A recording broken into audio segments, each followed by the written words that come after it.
There are things we can do. We bring in good news and we give it to you. We searching for podcast and connecting people and culture from getting up out of the globe. Qualified people who willing to serve. The blessing that time and the efforts are rest. The brothers giving us the end, the promise of death. The welcome and life without again. I lyrical health. Master. Play Paris, who make you again Sktv menu. Say my journey, Tina get I say my yamu. And yes, I know money, and more I you. And you love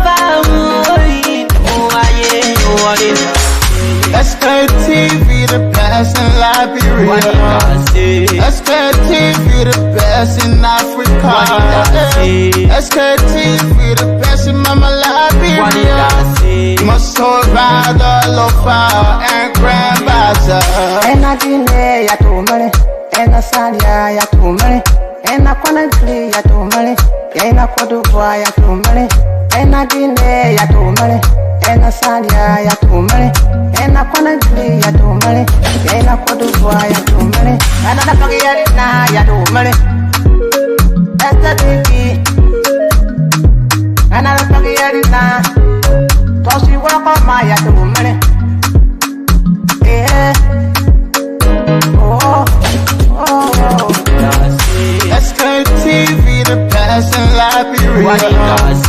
Sktv, the best in Africa. Sktv, the best in Mama Liberia. Must hold by the lofa and grand bazaar. There are things we can do. We bring in good news and we give it to you. We talking for podcasts and connecting people and culture from getting up out of the globe. Qualified people who willing to serve. The blessing that time and the efforts are rest. The broadcast we giving are real and the promise my best. To work with my life without fear.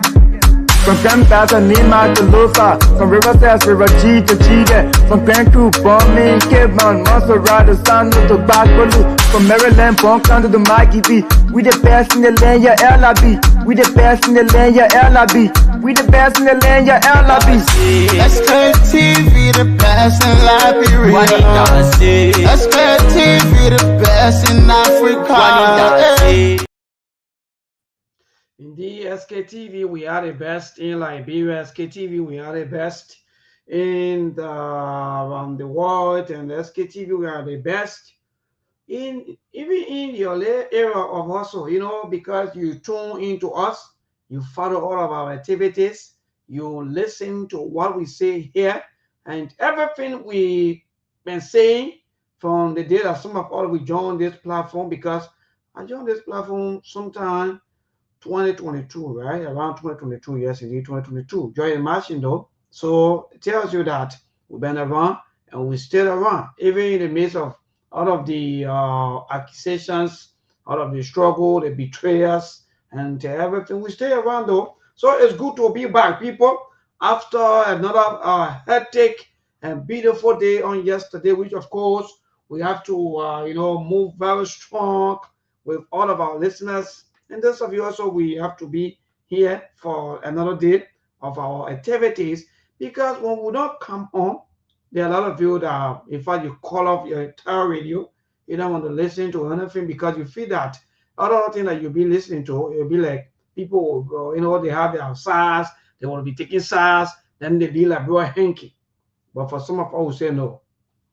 No, what kind of SARS that you want to place me on? Liberia come first. Liberia is the only side that made my eyes open to.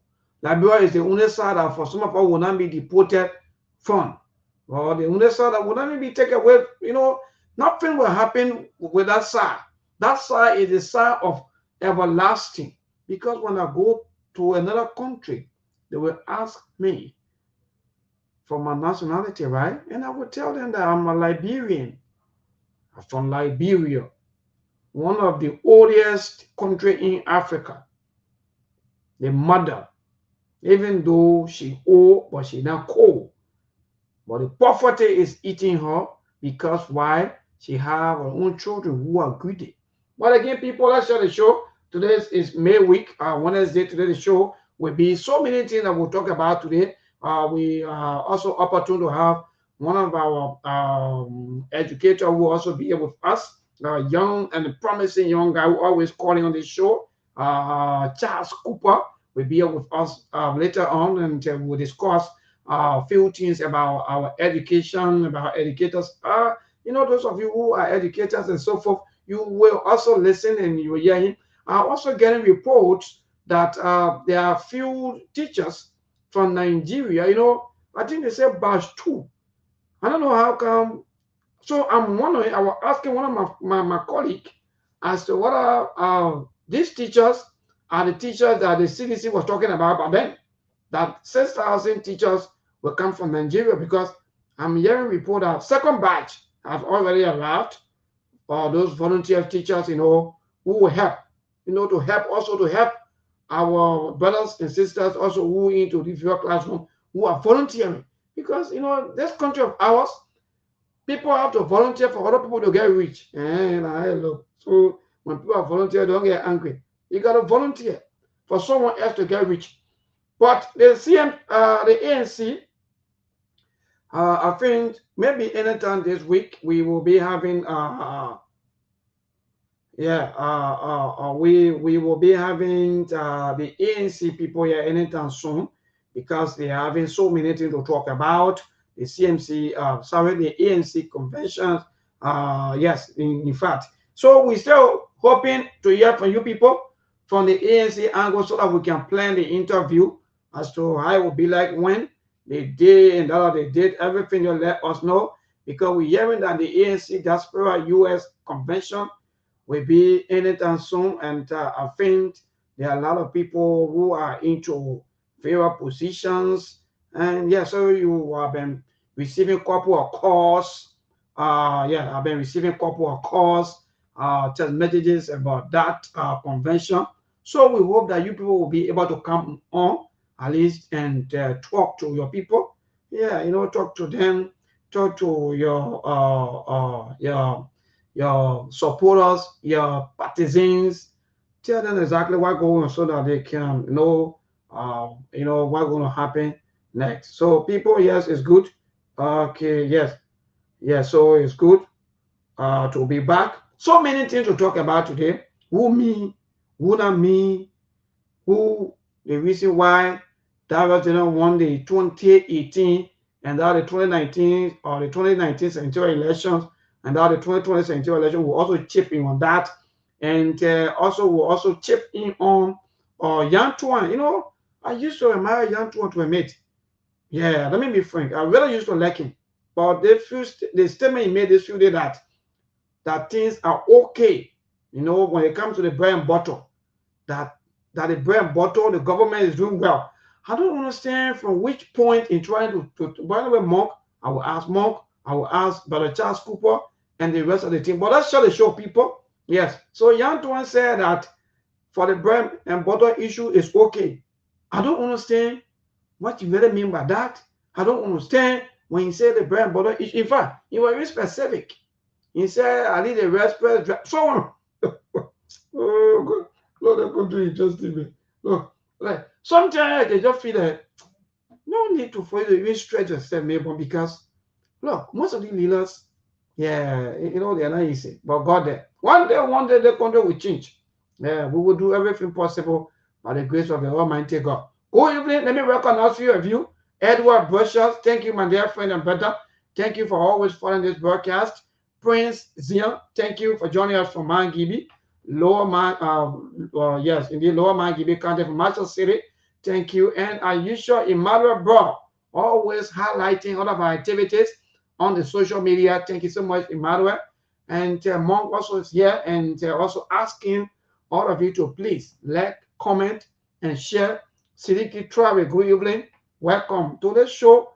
For us here, we don't have no sir. Our sir is like you saw today again for the second time in a row on this day 2 of the blind people today when they were put. I was watching some kind of video yesterday evening when I went home.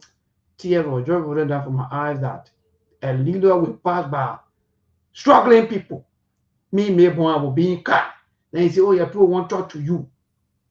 People won't talk to you. The people they are putting, in fact, the people that won't talk to me, there are people who already, they already like, they are not, 100% and all him, they are passed by them. You know, all human being different. Some on the protocols, so maybe we can blame the president too. Some on the protocol, but you have to get down. That show leadership. But Mark is here. Mark, go evening, my dear brother. Everything.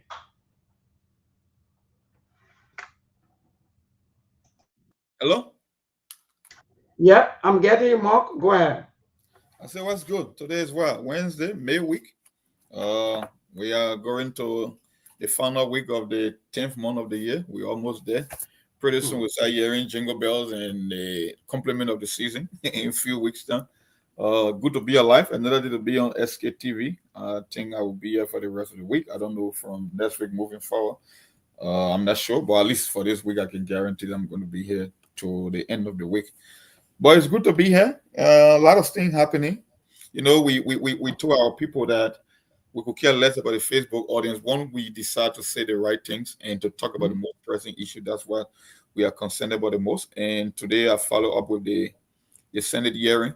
And a lot of the talking point, I told you guys, when you follow events in Liberia, when you come to the media, the local dailies, and even some political leaders, they follow this channel religiously because most of the talking points that we cover here, it was like I'm hearing talking about Fanatikova, talking about social safety net. 25 million for even though homeless people. Can you imagine that? Homeless people, the elderly. We talk about this thing.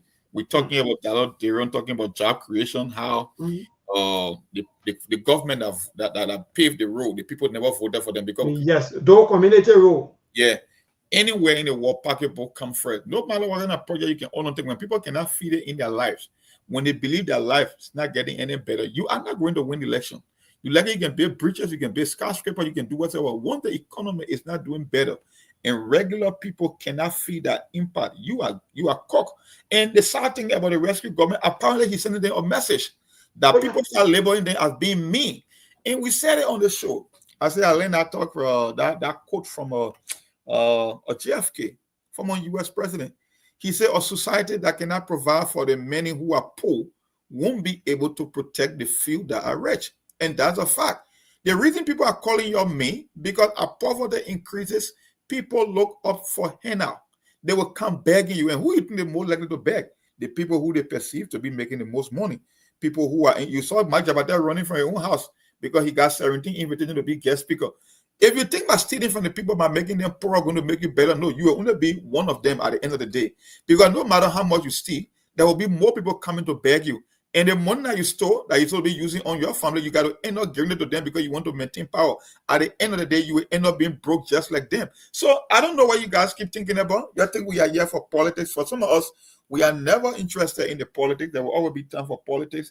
And the next thing that came up from the same Senate hearing was this issue of work permit and the presidential villa, because nothing from the PPCC, and NAMOD conducted their own investigation. Now the newly acting, how they call the guys at the how they call the man who replaced the late Sylvester. Minister of State, Steve Kwan. Yes, Steve Kwan or something like that. Yeah. He was saying he's unaware, which is very surprising.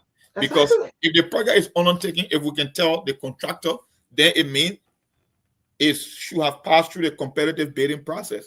So how come the PPCC is not aware of this particular project, even though NAMOD conducted their own independent investigation? But if you are in our office too, left some that maybe even SKTV, we are into the same channel, even though maybe there's some information we may not get down to the maybe to everybody that 100%, but even if the little G's or maybe gossips, you will hear that. But for you to even state that, why not? Maybe that someone say maybe the political statement, maybe you want to save yourself or so, or maybe for so many of the questions, maybe that's why he's in this. But go ahead, more. It's not about saving himself, it's just about the issue, the contention that is being raised, because you're talking about $10 million project. Like I said, we know the contractor, but the PPCC cannot independently verify how this particular process went on. We don't know who's financing the project. So it means it raised more eyebrow. And if the guy who happens to be the backbone of the president can tell you he's unaware, then it means it's more than fishy, because he should be even in the know before your information minister can come out there to put it to the public. But I don't know why this project is so closely guarded or heavily guarded by the people, by the insiders. It makes no sense to me. And Dylan again scratched about the issue of job creation. Job creation is it. The only problem is the guy that is does not know how to create job. He never worked in the private sector before. No matter, I keep saying it. Job creation is one of the toughest things anywhere in the world. Whether it's in America or all places, the government got to come up with a lot of policy. They got to do a lot of investment, support medium-sized businesses. They got to look at the tax regulation and the regulatory laws, how to woo investor to create jobs. It's a process. And unfortunately, no matter how they can scream in the congressional hearing or the Senate hearing, I know one thing for sure. Maybe there will be someone out there who understands job creation and fixing the economy. I don't think the guy who's in power understands that. So I know it's just a charade, but I think Dylan, from, the CDC groundbreaking to it also play into this. And I think, Unity Party is like the driver. Instead of focusing on the road, hey, looking in the view mirror, he want to see who's behind him. And I think they get in this sense that this thing is becoming like a public perception that the expectation for this particular administration are not being met going into year number 3, because 2 months from now we'll be into year number 3. That will be have to be true. And the anxiety is out there, most especially the economic anxiety. People are not seeing it. You got people criticizing demolition exercise, people insulting the president. The anger is out there. The resentment is out there. And I think Dylan are beginning to hear the harsh reality.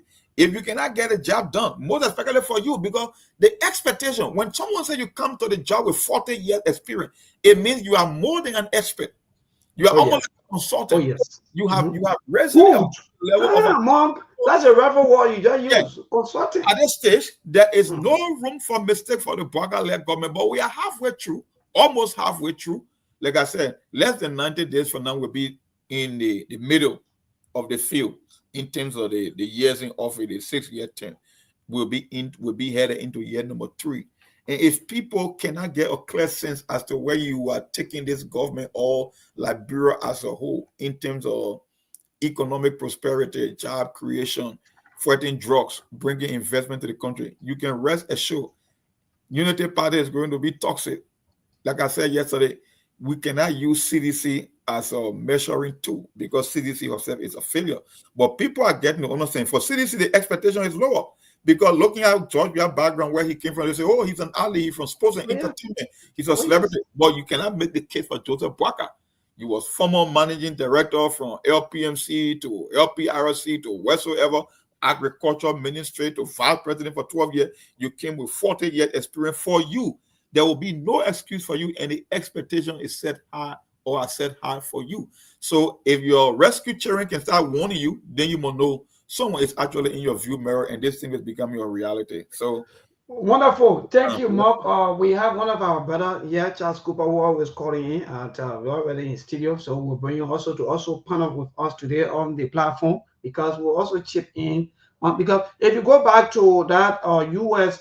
climate investment climate report, Mark, they also talk about education, especially in the leeward counties or the rural part of Liberia, that maybe out of 5 or 10, only one person that will get computer knowledge. That means, hey, we are seriously challenged when it comes to the issue of education, educating our people is a serious challenge. So sometimes too, we'll be complaining that, oh yes, we need work, but in fact we want job. But Mark, if you go back to that climate investment climate report, they will also tell you that Liberians are not qualified, especially when it comes to the issue of computer. No, they're not computer literate, not free. Can you imagine? People will go. Yeah. Go ahead. No, any thought after you were stopping. Go ahead. Say as much as you can. Can you imagine how people will go through the line from the high school, everything more, and they still struggle how to understand the modern life that we are living today, especially when it comes to computer. For me, I don't even get it, but we'll go more into that. And we have Charles already with us. Yeah, Charles Cooper, but more go ahead. No, let Charlie introduce himself. Let him get going, and then when he's done, I can come back in. Let make a rotation up. Okay, maybe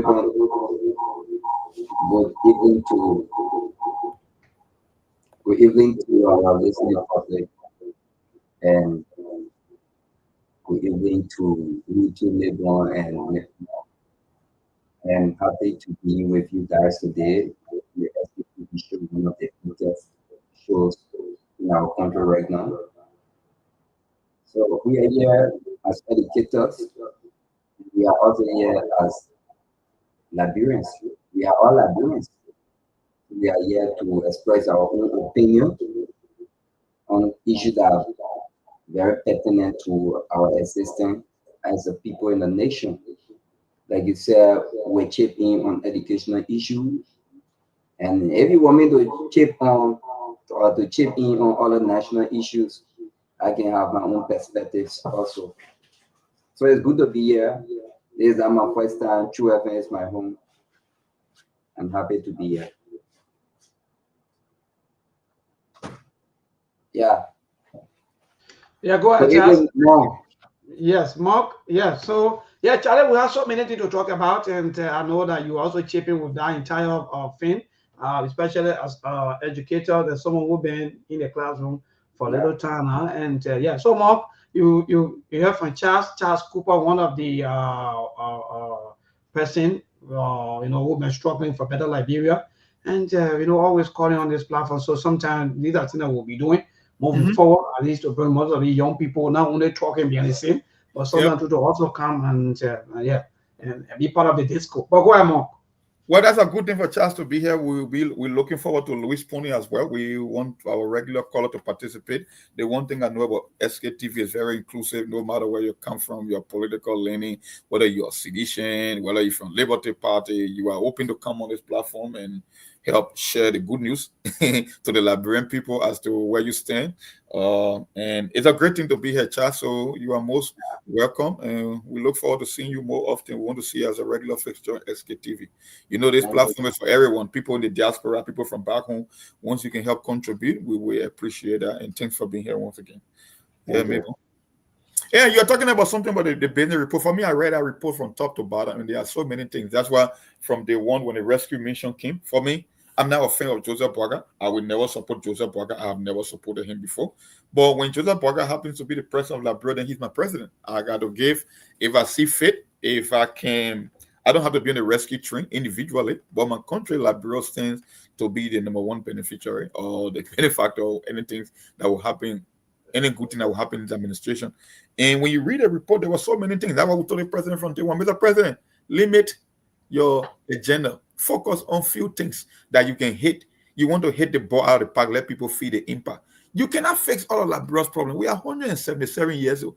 Just the U.S. Business Climate Report alone, right? Let me give you some of the things. I just highlight a few. Corruption, rule of law, poor infrastructure, land ownership when it comes to agriculture, governance. The people are saying your government is lack of a clear, comprehensive national economic agenda. So the whole thing of the arrest agenda and the AAID and all the CDA, the Kappa Colundo, no, you are confusing yourself. You cannot hit everything as one. Focus on one or two more important tasks. Get it done within 6 years. People will say, you know what? It was because of Joseph Boaga that Liberia was able to accomplish this huge milestone. Whether you want to climb on corruption, whether it's about road project, whether you want to focus on agriculture, you can only hit 3 or 4 things, maybe within 6 years. Let's just say three major challenges. But when you're all over the place and people cannot get a clear direction, 1 minute is greater in Royal, another minute put few lepo. No, it's not going to help. You 1 minute to the Unity Conference and carry on demolition exercise, another day is some project or some overpass. No, these things, I'm not saying they are not good, but it does not translate into a clear economic agenda. I wasn't born during the Toba administration, but I read extensively about Toba and I listened to some old folks. Toba was the last president that really came up with a clear economic agenda, ignorance, disease, and poverty. And he had game plan in place that complemented every single step that he took. Whether it was the MCS school system, whether it was about healthcare, whether it was about economy, the free zone, and creating jobs, these things were all systematic. One support the other, and people could feel the economic impact. For the past few years now, like I said, for more than a decade plus, we cannot see a clear economic agenda. One policy supporting another policy so you can get an overall objective. And that's where the problem is. I think that's why Dylan is sending the warning shot. If you cannot deliver, Mr. President, I don't know, I know for your age, you may not be on the ballot, but for the people who think that they can ride on your cocktail in terms of picking the slack off from you, they will be dead in the water. I can guarantee you that. Because at the end of the day, when the Labrimpo cannot feed the economic impact, you are toast no matter how many projects you own to. And that's what Dylan is telling you. The government that built the roads, the people who there, they voted for me instead of the government that paved the road. That was a clear message. If you cannot understand that, then I don't know what to say. But let me stop there for now, maybe, and turn it over to you. Yes, indeed, Mark. I think that's one thing that for me, sometimes we can understand so many politicians. Sometimes they won't be real more, but sometimes I don't know who can be holding them back. I don't know whether it's the pressure or what you really sensing more. Sometimes so many politicians, for true, let's be frank, right? They can really want to do the right thing, but it's like the pressure on the back. Maybe that was stopping them from doing the right thing more. No, I don't think, they believe that the people are not putting pressure on them for them to deliver. The only time they will start talking about the national issue when they feel that their job is being at risk, when there is a growing public sentiment out there that the government or the people are turning against them, then they pretend, I have to say they want to discuss this national issue. Okay, let me get a typical example if I can turn it over to Charles. Look at what Fanatikova is he's proposing. He's talking about creating a $25 million fund. He said, on Thursday, I will present a letter to the floor calling for the creation of a $25 million U.S. social safety net fund dedicated to helping the vulnerable people to pay school fees and rent. I don't think that's the primary target. Looking at the disabled and elderly first before anything. When the time is hard, the government must intervene. Even the Great United States provide relief through food stamps and other social programs. We can fund this initiative by cutting our benefit, reducing foreign travel, limiting vehicle purchases, redirecting resources from LPRC and pouring from NASCAR. Okay. For that take of a great idea. But when you drank the Kool-Aid, since when you open your eyes, you are speaker. You just got removing the speakership. Since when you came to the idea that we needed some form of a social safety net, even though you haven't provided specific, but even the idea to come from you, that's why I believe a little bit comical in a while. Senator Cassiano or Duncan, right? Or from Sano kind of said, no, we come here to play. We're not ready for real business, because that's why it was saying like. That's how the Irish president will interpret it. We've been saying this thing on this platform for months and months and months. Another political leader is even telling you, you got to limit your travel. You got to cut down on this wasteful spending. How long? It doesn't take a rocket scientist to come with this simple idea. You got people who are disabled. If the people who are normal are finding it tough to survive in a country, what do you think about the elderly, the people who are disabled? You can find out this thing, but the question is, how do you pay for them? How do you sustain them? And you must first cut down on this wasteful spending and start making the true investment or the right investment for people to see their country doing better. So let me stop there, Milton. Wonderful. Charles Cooper, what say you, even though we'll come back to your era, which of course era of specialization, but we just have random of discussion here today, and you just bump into most of them. But what say you with the issue of Senator Darrell's dinner confession? Because for me, I see that as confession, though, that, oh yes, I won the election not because maybe CDC was not developing, or maybe they were not doing one or two things, but because the people felt that their lives, they were not given other opportunity for them to have their bread and butter on the table. That's why they voted for me. So what say you? Maybe when it comes to governance in our country, I normally call on the show and tell you that leadership-wise, our country is cursed, and we as Liberians, if we do not stand very strong enough, we will not break this curse, and this curse will just be a vicious cycle curse. Because maybe Liberia is about 178 years since it's independent. Now, by December, historically, will be around 203 years old, historically. But maybe let's look at post-war era, after the war in Liberia. We have had two parties dominating our governance system. That is the United Party and the CDC. The United Party has had a lion's share of the governance system of our country. If the United Party complete its third term, because there is a third term of the United Party that is being headed by President Bouaka, that makes it about 18 years now. But one of our national problems have not been solved by the two parties. This is what we from the other side have said. We have said that we cannot keep doing the same thing and expecting different results. We have said that if the Liberian people continue to vote for these two parties, they will continue to cry. So this is why we have said that we need a third option, not just a third option, but a better option. I have said at least if we can have up to 4, 5 political parties wherein the circle of governance can rotate, that create a space for better choices, better decision making. But maybe there is a thing called complacency syndrome. That's why these two parties are suffering from now, the United Party and the CDC. These two parties feel that the Liberian people have decided to marry them. So the issue of complacency is coming in now. You see that these two parties feel that Liberia is not owned by them. Whenever the United Party does something, you see the CDC doing the same. Whenever the CDC does something, you see the United Party doing the same. So nothing much is different from these two party leadership abilities or their ideology. Political chicanery is all about controlling the mindset of the Liberian people to not see the bigger picture. They only pretend that they are solving our problems, but they are not being able to solve one national problem.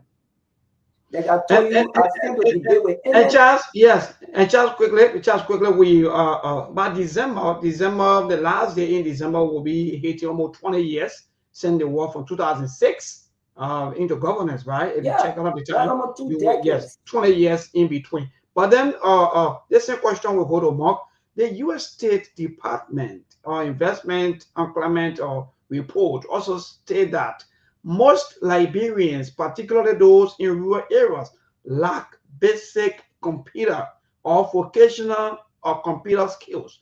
And we've been around for a little time now. We don't want to blame most of the thing to war. Is that because we are complacent or because we don't want to hold our leadership accountable? That's why we are bearing all of this thing, because it's a complete insult that if most Liberians lack vocational knowledge or skills, including computer. Yeah, maybe these are realities. You see, when you look at the report, you know the people, they have their agents on ground. So they know what are those basic things that are happening in Liberia. Let's look at the rural area. Normally, maybe we'll not speak too much BB Bogia today because we got our common people listening. So yes, I will put it at time. When you hear, we got to say in Liberia that Monrovia is not Liberia. And there is a saying to conscientize our leaders. Most often, everything is being focused in Monrovia, the capital. Look at road situation at the rural settings. Let's look at the issue of electricity. Yeah, remember, you know, the issue of electricity, even in the capital city, is challenged. Then how about the rural area? Let's look at, because if you are talking about vocational skills or computer knowledge, you know that computer, you need electricity to operate computer. Without electricity, you cannot. But what most of these schools, let's go back to the Ministry of Education. How come most of these schools are not maybe placing at least even few computer, at least maybe into their curriculum, you know, at least so that our children will be able, even those ones that will be in the junior, because at least just those basic knowledge. You know, if you want to specialize in computer, well, it's up to you. But these few basic knowledge, maybe you know, those few things. No, I don't want to name everything here, but those few things here. Yeah, serious challenges, especially with the rural setting. Wait, you cannot underestimate power. Okay, I agree. Most of these schools within the interior or rural area decide to teach computer or technology or ICT. Where would they get the current from? The electricity. Do you have electricity in the interior regions? That's the question. Let's look at, even if someone decides to give some pieces of computer to this school, how would they be operated if you don't have electricity? The last time I checked, I don't know, but maybe my memory may not set me right. You got less than 10% or 5% of your population that have access to electricity. I don't know. So I don't know. Maybe there are serious challenges. So all right, it's not only to teach the computer. You do have the capacity? You don't have. Well, Mark, if you follow the statistics, always all of the time now, they keep saying that 95% or nearly 90% of Liberians are not working. They are out of job, nothing to do. But Mark, what say you with the report? I know we'll get back to our normal politics with the two senators who are back to back. But Mark, what say you with the report? Because this report, more for me, I see as something that is indeed embarrassing, because 20 years now, then you don't have people that are having basic vocational or computer skills. More, what that sense to you? Well, maybe all depends how you look it up. The thing here is you cannot confuse a movement for progress. That's what we call basic doing nothing. Everything got to be planned. Everything needs to be structured. That's why I say one policy affects another policy, almost like how they call it, the domino effect. You know, the domino, when you hit one and the card fall on each other and the other then get impacted. The thing here is we all understand the aspect of the war. Yeah, some critical infrastructure were destroyed during the war, but that's not an excuse. It's been almost 2 decades, that one generation. There are countries that fought war worse than us, that killed more people. They are doing far better than us. So the war is not an excuse. The question is, how do you respond after the war? We're going to plan you got, whether it's an infrastructure plan, whether it's economic plan, whether it's agriculture. The one thing that I know, maybe, like Charles said, if the people that are in the city or the most active region in the country, let's just say that circle of Monserrato, Margibi, Bon, Grand Basso, let's just say in the circle, let's just say Central Liberia, right? If they are being challenged, why make you think people in remote areas, Leeward County, will be able to do any better? First of all, the project is not there. The road connectivity, because like you said, computer uses electricity. You don't plug computer in a palm tree. You need current. How can you get current in counties? The first thing you must build road. When the road is established, then you talk about electricity. Then before you can talk about computer, then the thing here is when the government invests in the massive infrastructure project, the rest of it, the citizens can take on them. They got people here that got access to NGO, charity organization. I can go somewhere now and get 40 pieces of computer just with a letter and a proposal. The question is, if I want to carry the Sando, how am I going to use it for the benefit children in Sando County? When the road connectivity, the electricity issue is a problem, how? So the thing here is, when this report come up, it's not like they are lighting up about the report. We already know because we are Liberian, we see it, we assess every day.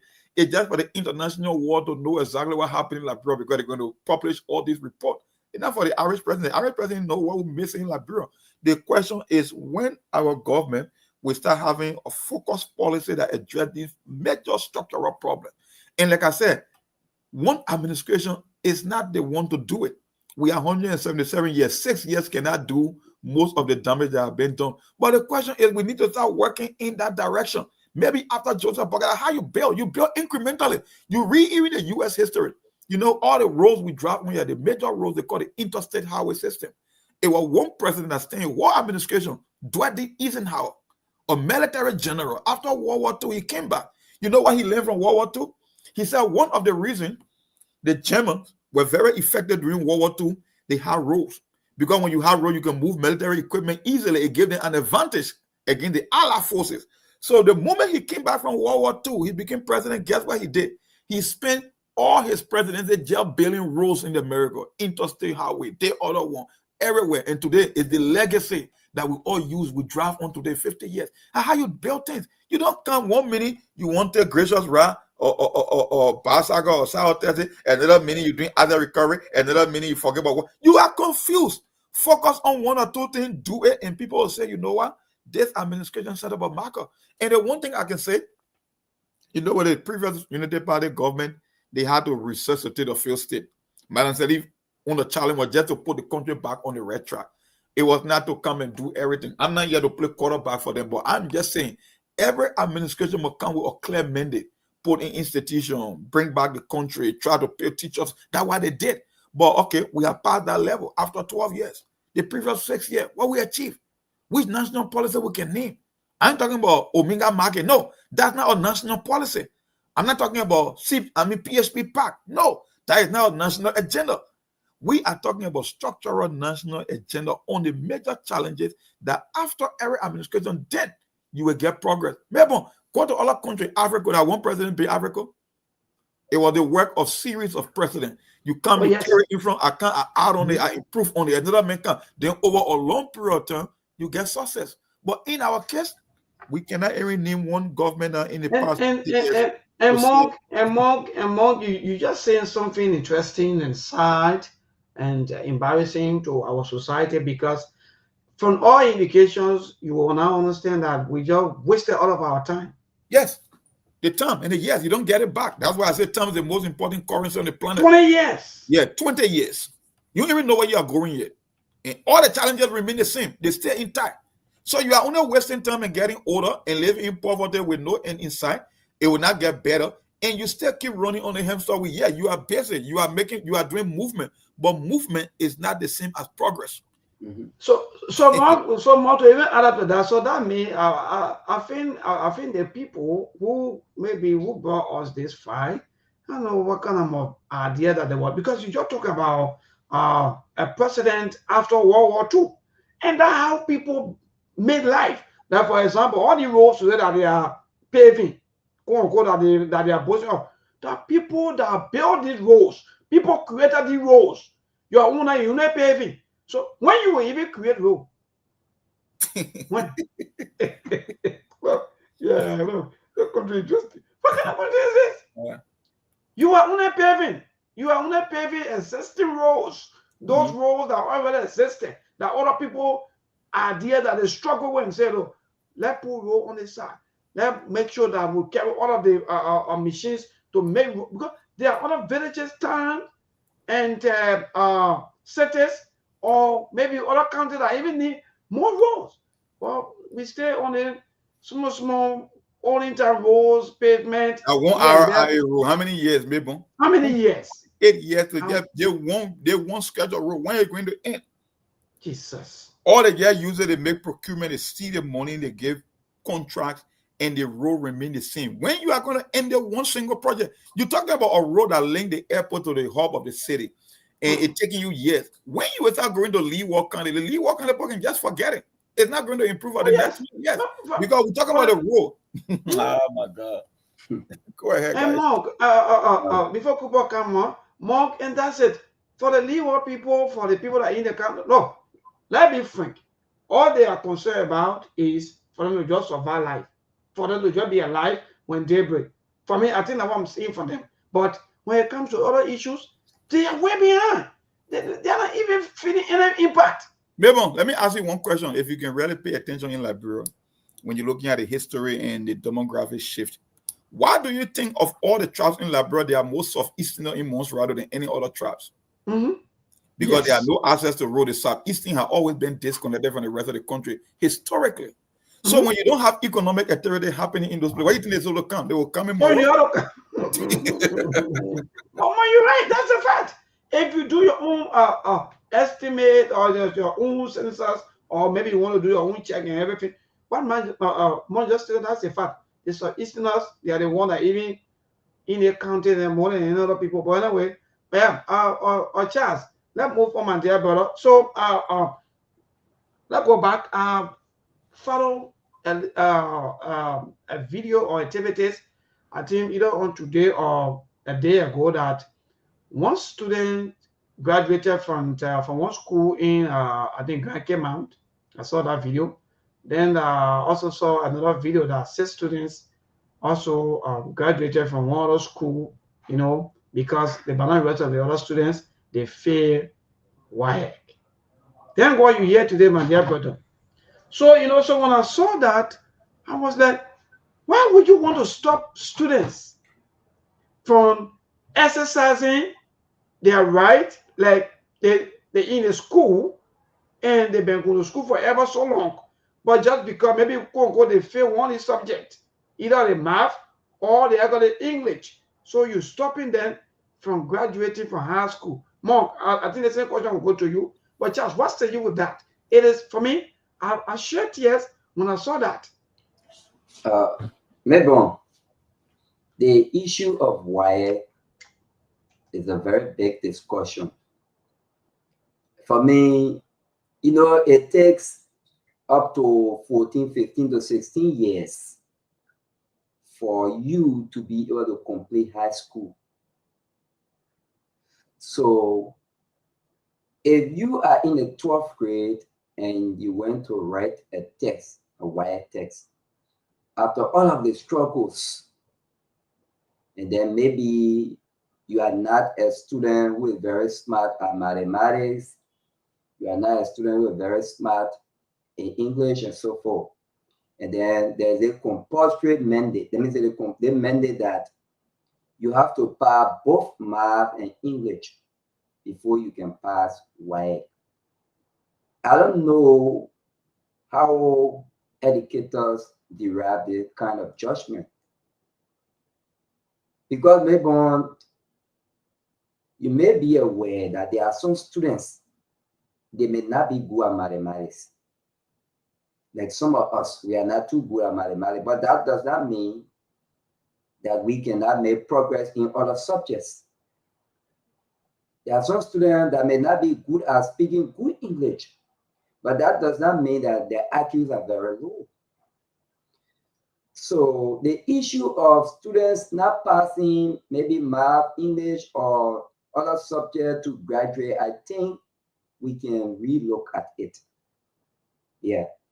Because that alone has some psychological impact or effect on the life of that individual or that student. Because imagine maybe, especially in our country, Liberia, you then going to school to the hustle, the tussles, and then at the end of your graduation, that is, you graduate about to graduate from 12th grade, and then unfortunately for you, you want to write the WAEC exam, and then maybe you fail mathematics. If you are doing up to 9, 10, 14, 15 subjects, because you fail mathematics, you cannot graduate. You know how psychological that is. So I think the educators need to look at this thing and how has it been derived? Because maybe, I guess, or let's say this way, if you do not pass WAEC or mathematics or English, does that make you to be a dull student? Most often, before even this time, there were smart students in school who failed WAEC. But when you go back, Charles, when you go back to the U.S. State Department of Investment, Climate Change, or maybe climate report, you will also understand that in fact they talk about basic vocational and computer skills. Yeah. But they are not limiting it to whether you should pass this and pass that. No, but they are saying that you should be able to have skill, little skill that will make them to give you the opportunity for you to fetch for your little bread. Yeah. But Charles, with this kind of thing, for me, I see all of these things as complete threat to even to our society, because you are now depriving people of even extending their education. Because if you start with these kind of intimidations, then that means you are telling them that, okay, after high school, whether you graduate or not, just sit back and just observe the society. So, what I could say to that, for instance, if I went to school and I wrote the WAEC and I did not pass maybe math, let's say math, what you could do, you can do the remedial pathway. If the person fail in math, you could not stop them from graduating. You could allow them to graduate, but then put them on a remedial program that will help them to augment their mathematical skill, and then while they are awaiting the resetter exam, because WAEC as an entity does not fail people. And there where our coming, or before more coming, are we teaching in this country for students to fail, or are we teaching for people to to have knowledge. Because for me, I'm not still understanding Africa, especially for Liberia. I think either Liberia and more will help, because this mindset that you want for students to pass by all costs, or you have to flog them, or you have to do everything on them or punish them before they pass.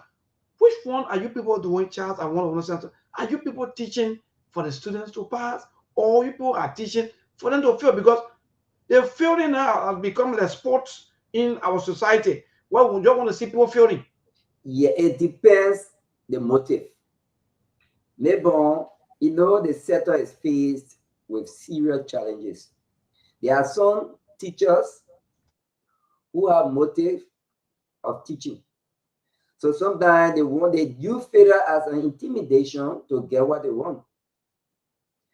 So maybe nobody or no one will want to teach for failure. Because in education, there is this saying in education that whenever a student fails, it means the teacher of that student has also failed. So whenever our students are failing nationally, it means our nation is also failing. It means something is not correct.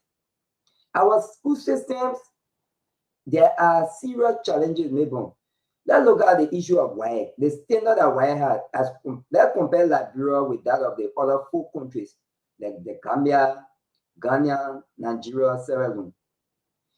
Liberia school system has serious challenges. Let's look at the issue of laboratory. Let's look at the issue that you get with technology. How many of our schools have computer labs? How many of our schools have sound labs? But our children are learning in abstract ways.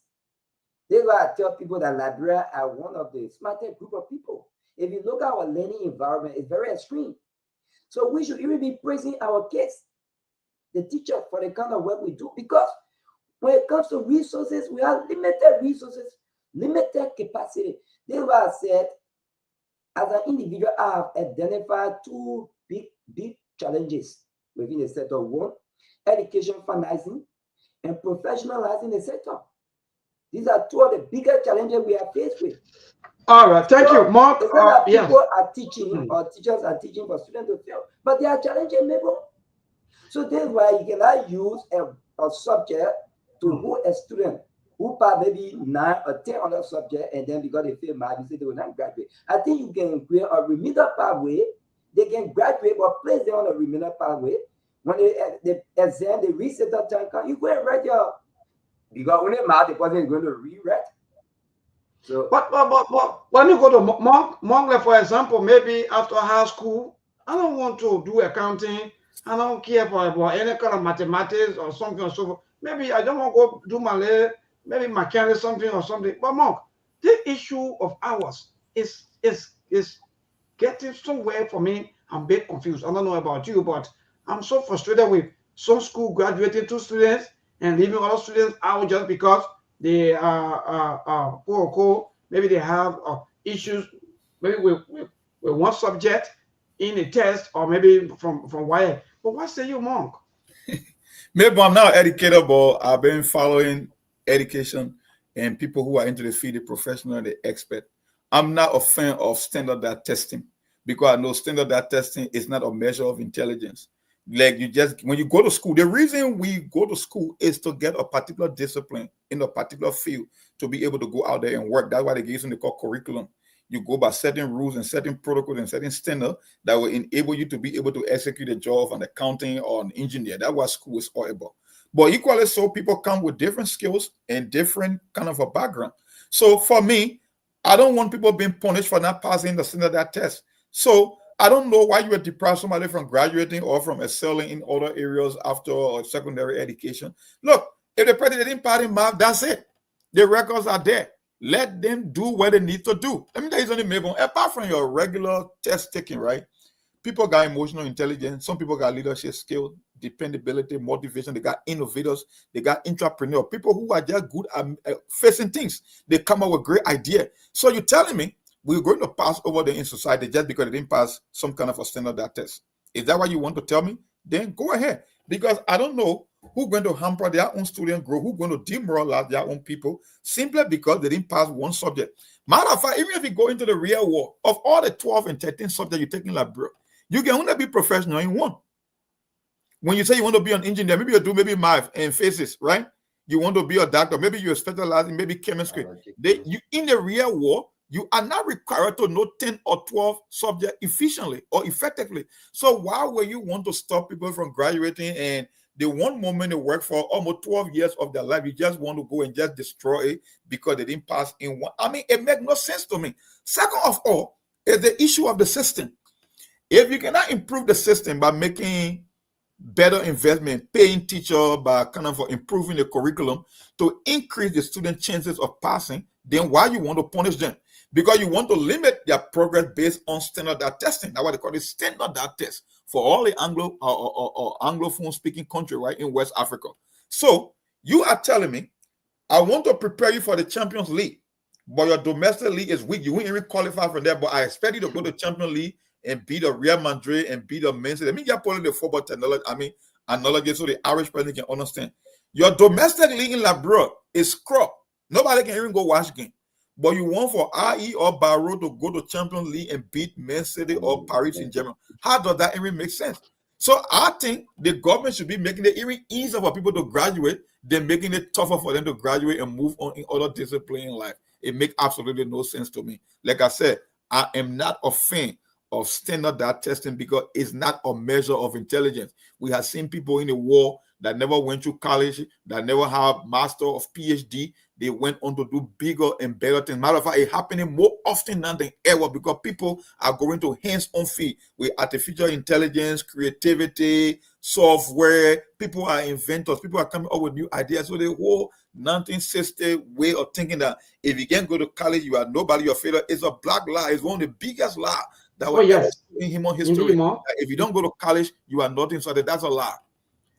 That's and this is kind of my stake. You see, that's why somebody report not coming on that even embarrassing us that we don't have technical skill or if I'm knowledge. You see, all of this thing because the government make things to look like a BSc or a master degree or a PhD you should have first before you can become a good person in society. Maybe I'm not cutting. Or let me give you a typical example case in the great United States. When you read the history of this country, the people that built this country, they were not the most educated. They didn't go far in school, but they were hands-on people. They were craftsmen. They were people that work with their hands. All the factories you see here. In the 90s, right, coming to the early 2000s, when people came up with, when the federal government started subsidizing education and making it guaranteed to get a loan, people started saying the idea that you must go to college, right, before you can become somebody. All the jobs that were feeding people in this country that we talk about the industrial Midwest, the Wisconsin, Minnesota, the heartbeat of America, all these factories where you went to China and other tier world country. Now, America is producing more idiots from college with more student loan debt. For that reason, you got more people living in their parent basement because back in the day when you're an adult, the moment you come from high school, you're able to go out there, get a job, work with your hands, buy a house, get married, and build a family. But guess what? Because of student loan, we don't have jobs available. We got more people coming from colleges, bunch of dummies being produced out of college with no idea. And guess what happened to the country? They are stuck with student loan debt. They can't even afford to buy a property now because of the same crazy idea that you must come from college. It even affecting America before I'm talking about Liberia. So that's a new normal. All right, guys. Thank you, Mark. Yes, so we got to go for the news break. Mark will come back. Charles, yes, indeed, I'll go for a break. We'll come back after the break. But Mark just said something that don't punish your own children for no reason. Monk, I think, look, we will lead on this campaign forever so long whenever we have the kind of opportunity because I think this is a serious punishment for our young people, for our children, and WIAC or Ministry of Education, you have to stop. You have to stop. For me, it's not right. It's not the best thing to do. You have another, or maybe alternative, or maybe another way to handle all these things. Instead, you putting the young people under stress. No, we're not go for break. We'll come back, people. We will continue with the SKTV show up to 8 o'clock on tonight, the news break, and be right back.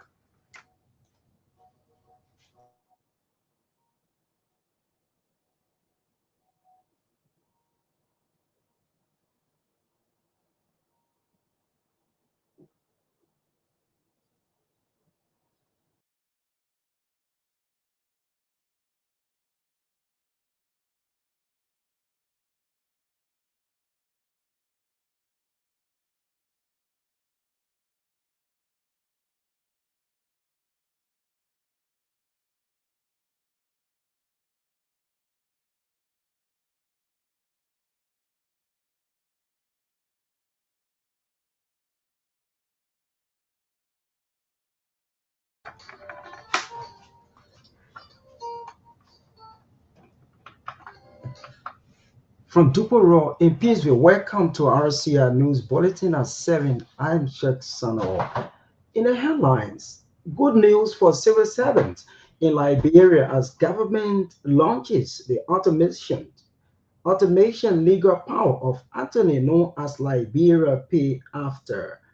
Representative Fonati Kofa proposes 25 million social safety network fund to support vulnerable Liberians.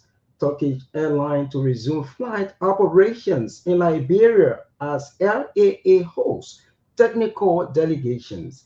And away from home, top oppositions politicians arrested days before Tanzania elections. Those were the headlines in the news. Now the detail. The government of Liberia, through the Civil Service Agency, has launched the automatic legal power of Anthony Skin in the country. The initiative was launched Wednesday under the theme Take Now, Pay Small Small, launching the program on behalf of President Joseph Boyka. Ambassador at Large at the Ministry of State, Charles Snatter, emphasized that the introductions of the initiative marks a major step forward in digital governance and financial inclusion for civil servants across the country. Ambassador Snatter explained that the automated LPA system enables government employees to securely access essential goods and services and credit through a transparent technology-driven process.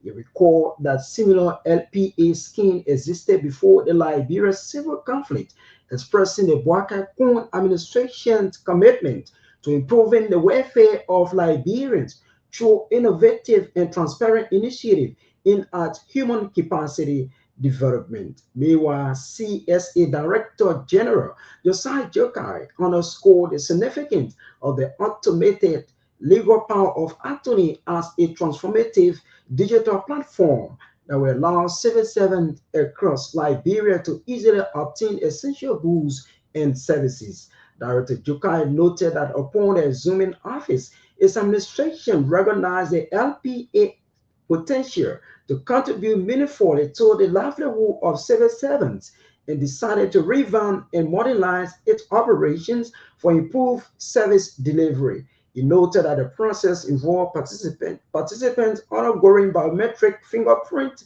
verification at any authorized point of sale center to access their desired goods.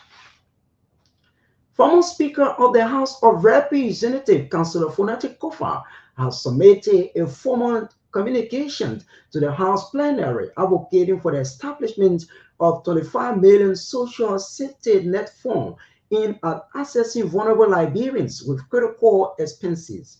A communications which is scheduled for discussions on Thursday, October 23, 2025, highlights the urgent need for a targeted national initiative to support families facing financial hardship across the country.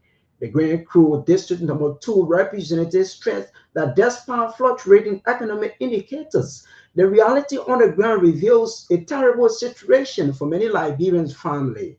Kofa sharply criticized the disconnect between the struggles of ordinary Liberians and the extravagant spending, with a government referencing the huge legislative and executive benefits, luxurious foreign travel, acquisition of expensive new vehicles, and overall wasteful government expenditure. The proposed social safety net fund will aim to support vulnerable families with school fees and housing assistance, alleviate financial pressures that are contributing to displacement and instability, and ensure equitable access to basic social services for at-risk populations. To finance the initiative, Kofa has suggested a series of cost-cutting and reallocation measures, including reducing non-essential benefits and allowances across the three branches of government, restricting foreign travel for public officials, except in case of critical national importance, and limiting the purchase of new vehicles within government ministries and agencies, amongst others.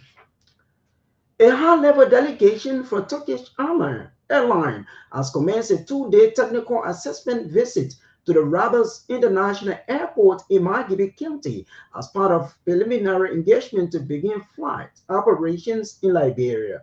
The visiting team representing Turkish Airlines include Ahmed Ozolu, Station Manager Mohammed Duz, Aviation Specialist, and Akut Akar, another specialist. According to Manager Ozulu, the delegation's assessment focuses on aviation safety, security measures, and operating system of RRA's facility to ensure compliance with the airline's international standards. Established in 1933, Turkish Airlines is a national flag carrier of Turkey and one of the world's largest and most respected air carriers, flying to over 340 destinations in more than 120 countries across 6 continents. Speaking on behalf of the Liberia Airport Authority Management, Honorable Egon M. Kula, the Deputy Managing Director for Operations, described the visit as a routine process in the aviation industry, emphasizing that such technical assessment are a standard prerequisite before a commencement of operations by any international carrier. He further disclosed that within a 3 months or next 3 months, the airline plans to introduce direct flights from Monrovia to Istanbul, a move expected to enhance regional and international connectivity. Kula also highlighted Liberia's strategic geographic position, noting that the country serves as a key link between Africa, the Americas, and Latin America, making it an ideal transit and operational hub for global airlines. He revealed that the Rabat International Airport is currently transitioning into the installations of 4th-generation aviation equipment aimed at strengthening safety, efficiency, and overall service delivery in line with international aviation standard. The visit by the Turkish Airlines delegations marked a major stride toward expanding Liberia's international air transport network and promoting trade, tourism, and investment opportunities between Liberia and Turkey. The Pittsville City Corporation (PCC) has concluded a one-day mayor's principal meeting with grade school administrators in Mosserado County. The meeting is intended to strengthen collaboration on education and waste management, designed at promoting a cleaner and healthier city. The event was held on Wednesday at the Pittsville Town Hall and brought together grade school administrators, district and county education leaders, and staff of the PCC. The engagement focused on enhancing education and maintaining environmental sanitation within Pittsville City. Speaking on behalf of the Pittsville City Mayor Robert Bestman, the Chief of Staff of the Mayor Emmanuel Camus emphasized that the meeting marked a renewed partnership between school administrators and the city corporations to foster a stronger and more inclusive education system in Pittsville. Camus disclosed the establishment of an education department and the Pittsville Association of School Administrators, describing them as key steps toward elevating the city education standard. He reaffirmed Mayor Bestman's commitment to working closely with school administrators to make inclusive decisions that support the welfare and academic success of students across Pittsville. Meanwhile, Councillor Elizabeth Nelson highlighted the importance of waste management and urged residents to take responsibility for keeping the environment clean. She commended the PCC ongoing effort to maintain a decent and healthy city. Councillor Nelson further stressed the need for collective action to promote the city from unclean conditions, noting that effective waste management requires active participation from all citizens. The Society for Critical Care Medicine, in partnership with the Institute of Global Curative Care and the Johns Hopkins Global Alliance of Curative Professionals, has launched the Africa Infrastructure Relief Support Initiative to address the chronic shortage of medical oxygen across West Africa. This project focuses on 2 critical components: the establishment of reliable oxygen delivery system and the development of sustainable oxygen generation powered by clean solar energy and advanced battery storage. According to the press release from the Ministry of Health in Liberia, the first phase of this initiative was implemented at F.J. Green Memorial Hospital in Greenville, Sino County, in close collaborations with the Ministry of Health. The project has successfully installed a solar power system providing 24-hour interrupted electricity and a vacuum swing adoptions oxygen plant designed to generate medical grade oxygen efficiently. A United Kingdom-based logistic and port management company has filed a lawsuit against the Global Tracking and Maritime Solutions Liberia Limited. Managing Director of the institutions, Aminata Bangura, and the Liberia government to the 6th Judicial Circuit Court. The complainant, the UK-based GTMS Holdings, accused the GTMS of alleged corporate sabotage, document forgery, illegal appropriations of contract rights, and falsification of national agreements, and brazen hijack of multi-million-dollar 15-year cargo tracking notes. Contract agreement originally signed with the government of Liberia.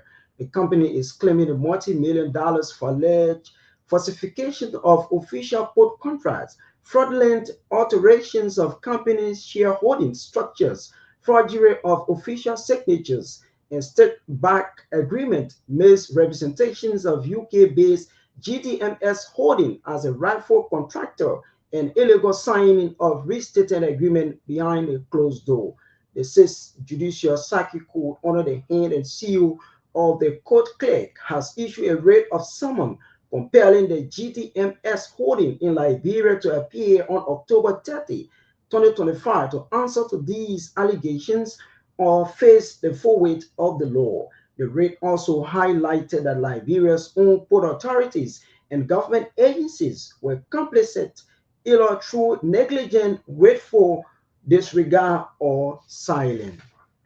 And if you are just joining us, please be reminded that you are listening to the news bulletin coming to you for the news in the current affairs department here at Renaissance Communications Incorporated. And away from Liberia, a senior official of Tanzania's main opposition party has been arrested amid a crackdown on dissenting voices ahead of next week's general elections. John Hedges, deputy chairperson of Chadema, was detained while attempting to attend a treason trial of party leader Tundu Lissu. In a statement, Chadema alleged that the government planned to arrest senior party leaders and detain them until after the elections, which will take place on the 29th of October. The government has not responded to these accusations. Chadema said Hedges was apprehended as he arrived at the High Court in Dar es Salaam on Wednesday. The party also alleged that Hedges is being transported to Tarime, a northern town more than 1,200 kilometers away from Dar es Salaam. The police have not commented on the arrest, which was Hedges' second detention in a week. On Saturday, he was briefly held as he attempted to cross into neighboring Kenya, reportedly to attend a burial of former Kenya Prime Minister Raila Odinga. Tanzania Immigration Department said in a statement that Hedges had attempted to illegally cross the border, but Chadema dismissed these allegations. To end this news bulletin, we look at the headlines once again. Good news for civil servants in Liberia as government launches the automation legal power of attorney known as Liberia Pay After. Representative Funati Kofa proposes 25 million social safety net fund to support vulnerable Liberians. Turkish Airlines to resume flight operations in Liberia as LAA hosts technical delegations. And away from home, top opposition politician arrested days before Tanzania election. The news bulletin at 7. I am Sheikh Sano. Good evening.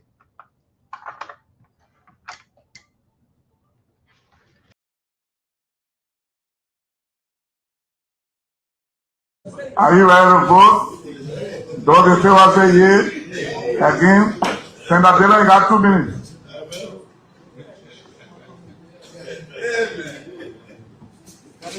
Mr. President of the Senate, Madam Pro Tem, distinguished colleagues,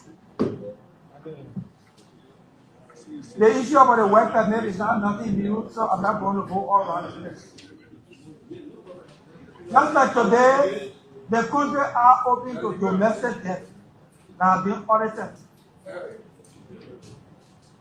It's the same way we will continue to hammer this thing about work permit until we get it right. Until we are satisfied that the judge will provide it, by the laws we pass, by the concession we ratify, that our people will get jobs because they qualify and not because they partisan. So I'm asking the endorsement of the plenary to commission the GSC to audit the work permit regime. To get work permit in Liberia, like it is, I believe, everywhere in the world, the person who is being issued a work permit must first demonstrate that they have been resident in Liberia and get resident permits over time. And before you get work permit to work, the Ministry of Labor must do everything to ensure that that work is given that person, no Liberian is available or qualified. So the GSC must be commissioned to audit the entire regime of work permit so that we can get it straight. I'm not going to opinionate, at least there are more than 20,000 work permits out there, more than 20,000 jobs out there that Liberians are available to do. Without politicizing, the new Southeastern, Mr. President of the Senate, the single colleague, especially. Well, no time for that. More than 20,000 jobs out there. Let me see quickly. Let me get a video. Oh, well, okay. So yeah, so we have more than 20,000 jobs out there are available, and for Liberian people, according to Senator Davos Dina of the rescue government, But again, there are so many things. People. So Mark, we're back. I guess you were following the news bulletin. If so, maybe something, maybe there that is interesting to you that you want to talk about quickly from the news bulletin? Well, not really. I think we'll cover all the bases, the most important ones. So I overheard it. Usually when we're on the news break, I take a step back, go get something to drink, maybe. I'm monitoring the Champions League. I think Madrid plays or Juventus. Oh, yes, indeed. Yeah, so I go to my TV a little bit and take a break. Wonderful. So to our sister Antoinette, thank you, Antoinette Gallo. Thank you for asking. Actually, we've been facing some issues, but we are working because, sometimes when Mark Zuckerberg give you some days, you got to hold on. If you continue, and then you have issue with the entire network. So not to be having issues. So yes, indeed, we are working on serious because there are a lot of people that have been thrown out of the network. A lot of people, but we have to further to bring most of them back on the network so that they'll be able to follow all of our activity. I've been receiving a couple of calls, messages, and so forth. But again, Antoinette, I agree with you that maybe during those days or maybe during our days, we patch you wire and so forth. But I think in all of our discussion, in fairness, Antoinette, what we are saying is that now we are living in a modern world where people are mostly focused right now on the issue of, vocational training, and all of the, things. So people are now mostly focused on that because if you waste your time, nobody will give you their time. That's the thing with life. It's just fair enough. So if you waste your time, Antoinette, for example, what we're talking about, the students, going through all of the time after 12 years, can you imagine? Then you feel someone feel just in one subject, and you're telling them that they will not graduate. I think that Mons statement, I think what we use here is bad. You don't punish people for that. So what we saying, Antoinette? We're not saying that. Yeah. One of the things that can piss me off about the whole graduation thing, graduation is one of the major highlights of your life. The day you were born is a major highlight. The day you graduated from post-secondary school or secondary school is another highlight of your life because it took you almost, think I'm coming from ABC, primary 1, primary 2, first grade, 12th grade. We're talking about almost 15 years of your life. That's the second highlight of your life. The day you get married is another highlight, and the day you will die. Those are the 4 major highlights of your life. Think about denying someone of one of the major highlights in that entire life just because they didn't pass one subject. And this man, okay, let's assume the guy didn't pass in geography. He's not even thinking about being a geographer. And the thing, people who go to school, one thing they fail to realize, you got to know how to go to school these days because technology and AI now is called the 5th industrial revolution. It's going to change the way how we work and do business. So just because you graduated from college, you have no guarantee. Matter of fact, it make it even tougher now. If you don't have specific skill set, you will be out of the labor market in a few years from now because AI now will be taking a lot of people out of job. That's just one thing. Now, people are looking for special skills that robot or technology cannot replace. So now it means you will get more people with school or with college education doing regular job because they don't have a specialized skill to thrive into this economy. So if the people who are even graduating with all the flying color and doing the wiring at category 1, if they're not even guaranteed to get a job, why make you think about the men that fail once again? Why you want to stop them from graduating? If anybody can answer that question, then that's the kind of society. But for me, our team is bad for us, and I think our ministry have to redirect. They have to take it. It's not because other countries doing it, so you should do. You know, one thing about our mom is that even if something is happening in Ghana, you want to copy the same, so you will not change. No. Remember, yeah, you know the idea of standardized examination, especially when it comes to why it began in Ghana. So the 4 countries were the founder of this idea, but that idea originally came from Ghana. Liberia John Wyatt, 1974. Wyatt was established by 1954. Wyatt was established, I think, Liberia 1974. Wyatt Liberia John after 12 years of the existence of Wyatt. But here's the thing, Mabel. You cannot compare your educational system with these countries. Liberia cannot compare our educational system with Ghana, Nigeria, the Gambia. Before, even Sierra Leone is doing well too. You see, especially after our war, we have not been able to re-galvanize the forces, to reinvent the wheel, to put ourselves on par with the other countries. So if you do your study on why Liberia and Sierra Leone may have a higher failing rate, because Nigeria produces the higher candidates when it comes to white. So if you want to do that comparative analysis, Liberia and Sierra Leone are fully performing when it comes to the other 3 countries in the white region, because the Anglophone countries are the ones that are rating the white.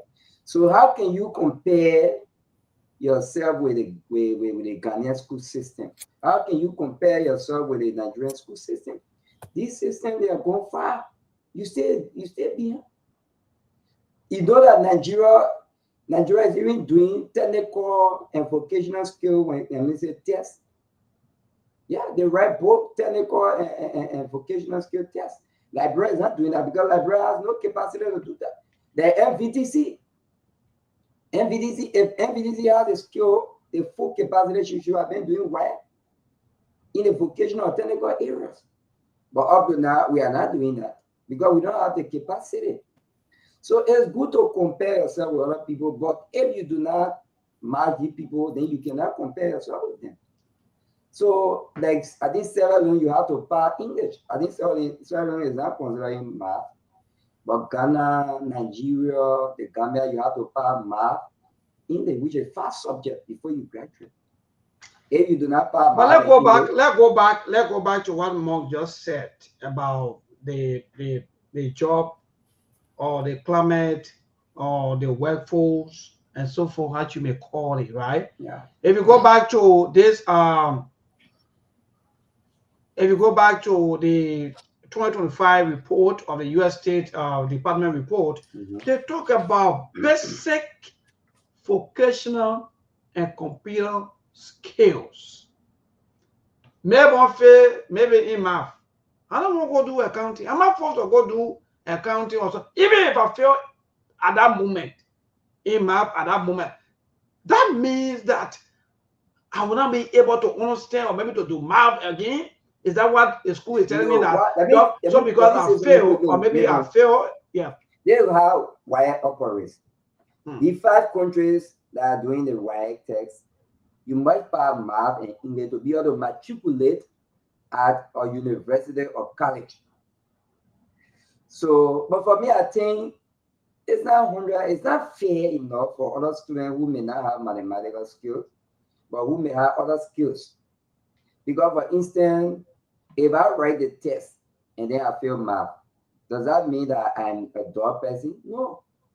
There was sometimes I tell my students, because it has psychological, I tell them that do your best, but do not worry, because failure in WIAC is not failure in life. Then you want to read the WIAC test and you feel, let's say, maybe all of these subjects, even though it may not be possible that you will fail all of these subjects. But let's just look at that scenario that you fail all of these subjects. Does that mean that you cannot progress in life? You could do vocational programs. You see that, maybe? So the issue of failing in math and English that means they call it the pre-intimidation. Let me just use this word. That means the pre-intimidation also start with WIAC and now the Ministry of Education, because the way they present these things, it makes the students themselves to feel that I think if I fail WIAC or maybe if I fail the test, that means my entire life. Maybe your school life now. It means your school life in there, but that is not true. Yeah, because WIAC, your school life are not in there. The other country they give you remainder pathway. That's why the issue of the resetter came in. But where now you stop the student from not graduating with his or her friends. Because why will you stop a man from not graduating with his or her friend when there is an option? The option is when you fail math or English, you're not graduating with your friend, but there's an option that you're going to do resetter. You do resetter. What stopped me from graduating? After, because when you like this going here, when you do the after few months, like normally the resetter can be around November, December, and so forth. So if you feel you stop the man from not graduating, that's just a psychological problem. It has psychological impact on the person who feels, because that person will feel bad. Even though the person will go and do the resetter to recuperate from that psychological effect to get a certificate, because it is a certificate the reason why we are the reason why we are flagging most of these things, because I think there was information quite recent, I think, from EMU about a lady or a young girl. I follow that. You follow that story, right? Yeah. A young girl who took all of her time to go to college. The school or the college or the university accepted her, or she's been going throughout until time for, in fact, she reached to a certain level. Yeah, almost like she was like graduating now. Level they prefer for graduating class something. Cool, wonderful. Time for the graduation, and in fact, they were having election here and then. People bring these kind of things out to say, oh, they get her WIAC certificate, or maybe in fact she didn't pass WIAC, so in fact she cannot. Okay, so in a case, I come in that more coming with that more after wasting all of the time.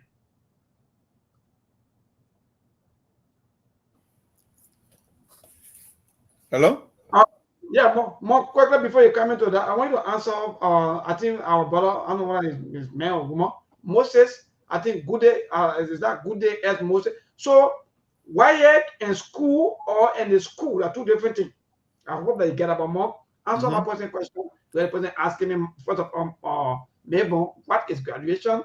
Why graduate when you have failed? Good question. But more, go ahead. Well, I would say because a test score is not a measure of intelligence. They got people that fail so many tests and they went on to do better than people who passed in school. You know, they get some. Let me give you a typical example. We got elite institutions in America. We call them the Ivy League school, like the Harvard, the Stanford, the Cornell University, the top schools, right? They got certain grade you must score to enter these schools. But the reason they got so many conditions like your educational background, your economic status, the color of your skin, that what we call, they got something in America they call, the name will come to me, wherein they take in students based on the racial demographic. Because in America, they carry on the studies that the Asian student always do better. They always top all the tests. But if you go back on the test code, they mean only Asian people will go to the top and elite university.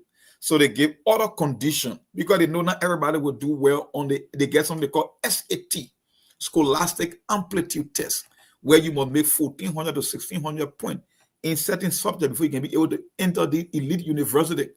And they call it affirmative action, wherein they say America is a country that got different racial background. We got Asian, we got blacks, we got Hispanic.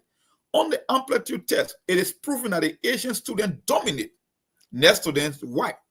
For us black people, we are the least on the score in terms of racial disparity, right? How they measure. So at the end of the day, they found out that if black people must go to the elite university, we cannot only base it on test score alone. So on color lines, and you know, when you come from a minority group, you must also be considered, because if we're taking 100 students, maybe we can take 20 Asian, let's say 40 white, 10 black. So even your former president of America, Barack Hussein Obama, he went to Harvard based on affirmative action, not because of a test score. So what happened if Barack Obama was going to take that test and end up failing in the SAT? Can you say you deny him from not exploring other areas in life? He went on to become the Harvard Law Review president and the president of the United States. But based on the test score, he couldn't have entered. So the whole idea that you can just use a test score, and like I said, the standard, our educational standard is very poor. I'm not an educator, I'm not a professional when it comes to standard that testing. I'm just saying that I'm just talking about the logic of it, right? I am just saying here is I don't think you should deprive people from exploring other areas in life, whether they want to follow the education, whether they wanted to be, whether they want to drop out of college and pursue other adventure, whether entrepreneurship, whether they want to be inventors, it's up to them. But this idea that someone can work 15 years of their life and you think that they shouldn't march with their friends and have the best day of their life, one of the best days of their life, simply because they didn't pass in mathematics. When last you went to a job, they told you to solve a quadratic equation by completing the square. I'm not saying that people shouldn't be encouraged to pass tests, but tests is not a measure of intelligence. If you want to fast smart people, test is not the only way. Some people, like I said, they got social skill, they got interpersonal skill, they are inventors, they are people who are into entrepreneurship. There are so many ways. And like I said, just because you are going to school now is also not a reason to believe that you will do better in life, because the job market is changing gradually. AI, technology is changing everything. So people that are even going into the hands-on industrial plumbing, electrician, these are places we should be focusing on than the so-called traditional college education, because traditional college education is becoming something of the past. Remember, can you imagine? You go to college, you pay thousands of dollars for your kid, and now we got AI where you can just say one sentence on any subject matter, and the AI will give you an entire paper, an entire expose of what you want to do research on. But let me not call you most of our young children, most of our kids now, they are also using APA. Can you imagine? And they are reading from these things. Ivory Coast, they got a program where the kids in elementary school now, they're not using tablet, but they are using tablets. So, okay, yeah, they are using tablet. So if we're going to, like I say, if Africa was an Anglophone country, you think that the students from Liberia are going to compete with the students from Africa? So if the system, if your educational system, if the standard is very low, how can you expect people to do better in standard testing? It's impossible. So that's why I say Liberia should do it in reverse. You should be making it easier for people to graduate and move into other endeavors, because you are not even making the necessary investment to compete with other countries, like what Charles Cooper said. Let's talk about stopping people from having one of the best days of their life. It makes no sense. So whether we've been doing it before, I think it's about time we can, you aim me that because you did something in the past for so long, make it right. It's about time that we'll go back and do some reassessment. If people will take remaining courses in college, just something a bare minimum or something a entry-level course just to cover up, it makes sense. But let them graduate, let them go to college, let them choose whatever they choose to do, moving on in life. The whole idea that when you can go to college, man, is an outdated narrative. It's been proven to be a failure. And America should be the one to show example to the rest of the world. We got a bunch of college graduates here with more student loan debt than they can ever pay for a mortgage, with no job, some of them driving Uber, some of them washing dishes in restaurants because the job market has changed. I'm just telling for people to be aware of reality. But more quickly before I go to Brother Bose, then we'll cross over to our guest panel before interacting with our callers.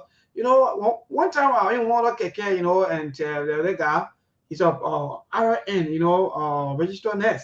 So you are running keke. So I asked him mama for the keke money can buy keke and for how they can do. So the guy started to explain to me. In fact, he said, my brother, look, I've been to the keke for almost 1 year now. I'm enjoying myself. Join Marcia, how I have my BSc in I call it nursing. In fact, I'm RN. Join Marcia, though. I have all of my documents. In fact, after the guy showed me is I call ID card. He said, but right now the money that I'm making from the traffic from this keke, I can't see myself working for anybody. Mom, because all the people that are even working, right? The incentive is not even enough to even give them a living wage, right? Throughout. How much you pay nurses in Labrador on average? So if the men believe, and one of the things that economic principle, people respond to incentive. If I'm doing something that will give me more money that can take care of me, then more than likely I will get stuck with that what I'm doing, right? So that man, he got BSc. The prospect of even getting a job is tough. Even if he's successful in getting the job, the pay is not even enticing. Okay. So if he believes that he can do a keke and make a living, then he might as well put a degree on his mattress, the diploma, and then go and do a hustle. It's the same thing that's happening here. You got people from elite university, they are driving trucks, they are doing DoorDash, they are doing Uber because they must survive. The job market, when we were going to school back in the day, like I said, schools were meant to give you a particular discipline in a certain field to be able to execute. You won't go to school to go and get a job. But now, the things employers are looking for now, they call it, we live in a skill-based economy. You got to come with a particular set of skill. They are not looking for a degree because everybody got a degree. Some people got 4, some people got 3. And in America, I told one of my sister, Mom, let me not call you up again. I told one of my sisters she was paying me for one other job. So I told her, don't add your CV up too much because if you do, there are places that they will not even give you the job. They will disqualify you. They are looking for specific skills. There's a movie for that. No, that's why in America, when you go to apply for a job, right, they give you 3 conditions. They will say, oh, we're hiring for data analysts, but we need 10 years of experience or a bachelor degree, or they will give you conditions. So if you don't have the degree, your experience will cover up. If you don't have the experience, there are places where they will take you based only on the degree.